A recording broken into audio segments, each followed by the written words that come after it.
Paul had to remind me that spiritual maturity was essential, and the enemy doesn't need to attack you directly.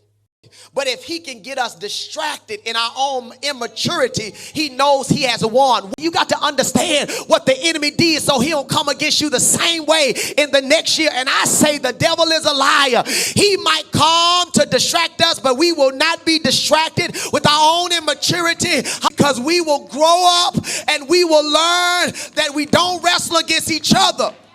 The enemy doesn't have to destroy your destiny. All he needs to do is delay your maturity. Oh, I got to get out of here. I'm being God's real man servant now. The enemy don't need to destroy your destiny, but if he can delay your maturity, and God don't believe that you're mature yet enough to handle what God is trying to give to you, then you'll never walk in the fullness of your potential. And thereby, by chance and by choice, the devil will win over your life, not because you don't have power, because you refuse to grow up.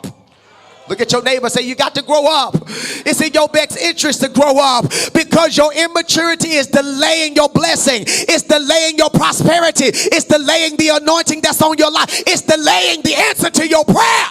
You can have power and be too immature to use it effectively. 1 Corinthians church, they were gifted beyond measure. They had spiritual power. They could prophesy, heal, speak in tongues, but they were still immature. How could you speak in tongues, prophesy, heal the sick, have power, cast out devils, and still be immature? Because they were like a gifted athlete. They were a gifted athlete who never trained. They had the potential but lacked discipline.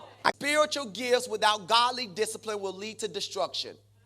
A lot of people want to make it to the professional league, but 1 in a million makes it. You want to know why? Because it's one that has the discipline.